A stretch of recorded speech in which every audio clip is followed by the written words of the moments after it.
मर्यादा है। इसमें जो शास्त्र मर्यादा है उसका हमें पालन करना चाहिए। जैसे संध्या के समय मैथुन नहीं करना, भोजन नहीं करना, शयन नहीं करना, उस समय जप करना, भगवान का ध्यान करना। तो शास्त्र जो आज्ञा करता है हम अगर उसका पालन करेंगे तो हमारी उन्नति होगी। अब जैसे गुरुवार के दिन किसी भी स्थिति में बाल नहीं कटाना, द्वादशी के दिन किसी भी स्थिति में तुलसी जी को नहीं छूना। तो जो शास्त्र मर्यादा बनाई गई अब उसमें हम क्यों नहीं कह सकते, क्योंकि ये ब्रह्म ऋषियों के द्वारा बनाई हुई मर्यादा है। बुधवार को और शुक्रवार को आप बाल कटवा सकते हैं, लेकिन अन्य दिनों में कटवाने से आपके पुण्य क्षय होंगे। ब्रह्म ऋषियों ने जो मर्यादा बना रखी है अगर हम उससे चलेंगे तो हमें ज्यादा लाभ मिलेगा। अब रोज सुबह लोग बाल आदि, तो हम कहते हैं केवल बृहस्पतिवार को मत करवाओ, और ना मानो तो गुरुवार का दिन परम पवित्र गुरु के लिए है, उस दिन आप क्षौर कर्म न करें, बिल्कुल निषेध है। नहीं, उससे पुण्य नष्ट होते हैं, आयु नष्ट होती, बुद्धि नष्ट होती। अब अगर आप नहीं मानोगे तो वैसे ही आपके आचरण होते चले जाएंगे, गिरते चले जाओगे। देखो, आप सब लोग यहाँ क्या देखने आए हो, हम आपको बता रहे हैं। आप यहाँ क्यों आए हो, हम दो बातें आपसे रखते हैं। आप क्या देखने आए हो और आप यहाँ क्यों आए हो। तो आप यहाँ देखने आए हो साधुता, भगवान के भक्त का दर्शन जो शास्त्र के अनुसार चलता है। आप आए हो अध्यात्म को पाने के लिए, आप आए हो सुख शांति के लिए, आए हो कि नहीं। अगर हम धर्म से ना चलते हो तो आप हमारे दर्शन करने आओगे क्या। हम भी तो एक मनुष्य हैं, हम भी तो आप जैसे ही हैं। अगर हमारे अंदर अध्यात्म ना हो तो आप क्या सुनने आए हो। तो आप सोचो, उन्हीं ब्रह्म ऋषियों ने ये मर्यादा रखी। वैसे ही जब हम चलते तो हमारे अंदर तेज, हमारे अंदर शांति, हमारे वचनों का प्रभाव, हमारे दर्शन मात्र से तुम्हें सुख मिलेगा। तो क्या वो आप नहीं बन सकते।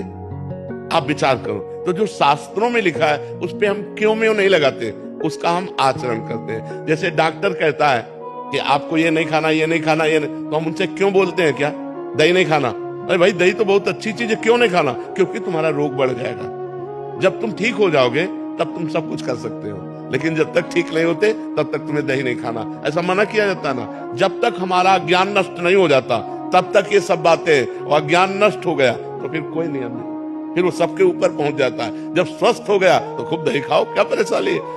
जब आप आत्मा स्वरूप में स्थित हो गए, देह भाव खत्म हो गया, तो बार बने या बना रखा रहे, क्या फर्क पड़ता है। तो हम अभी देहाभिमानी हैं, देह भाव से चलते हैं। तो हमें शास्त्र के नियमों का पालन करना। जो आज शास्त्र के नियमों का पालन नहीं करते हैं तो गिरते चले जाते हैं। अब ये शास्त्र आज्ञा करता है, जिस दिन से गर्भ आ जाए उस दिन से माता पिता को ब्रह्मचर्य रहना चाहिए।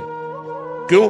क्योंकि वही वीर शक्ति फिर उसके ऊपर जाएगी तो उसके दिमाग पे, उसके अंगों पे वो कुप्रभाव पैदा करेगी, वो उसकी हानि पैदा करेगी और उसमें गलत संस्कार पड़ जाएंगे।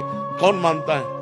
शास्त्र जो आज्ञा करता है अगर उसके अनुसार चलो तो आज सब सुखी हो जाए। बस शास्त्र की आज्ञा का कहाँ पालन हो रहा है। बोले प्रातः काल उठना चाहिए ब्रह्म मुहूर्त में, उठ करके गुरुजनों माता पिता के चरण छूने चाहिए। कौन मान रहा है। प्रातः काल उठ के रघुनाथा, मात पिता गुरु नावै माथा, मातृ देवो भव, पितृ देवो भव, अतिथि देवो भव। कहाँ गया। पहले लिखा होता था घरों में बड़े अक्षरों में अतिथि देवो भव, अब लिखा होता कुत्ते से सावधान, नहीं लिखा होता। तो हमारे जो शास्त्र कहते हैं उस पे हम क्यों लगाने का अधिकार नहीं करते, हम उनका पालन करते हैं। क्यों लगाने का मतलब है संशय करना, और पालन करने का मतलब श्रद्धा करना। और श्रद्धावान लभते ज्ञानम, श्रद्धावान ही ज्ञान को प्राप्त होता है, श्रद्धावान ही आनंद को प्राप्त होता है, श्रद्धावान ही परम शांति को प्राप्त होता है। इसलिए हमें लगता है शास्त्रों की आज्ञा का पालन किया जाए, ना कि उसमें क्यों रखा जाए। बस समझना है, हर भाव को समझना है। शास्त्र मर्यादा है। जैसे देखो, कहते हैं हम सब एक हैं, हम भी कहते हैं सब एक हैं। अब एक पिता के दो पुत्र हैं, एक बड़ा एक छोटा है। अब छोटा वाला बड़े के पैर छूता है ना। अब ये मर्यादा है, शास्त्र मर्यादा है। तो देखो कितना अच्छा लगता है अगर छोटा वाला अकड़ के कर दे कि जिस बाप से तुम पैदा उसी बाप से हम पैदा हैं, क्या कमी जो हम तुम्हारे पैर छुए। उद्दंडता कही जाएगी कि नहीं कही जाएगी। और जब भैया कह के पैर छूता है तो हाथ।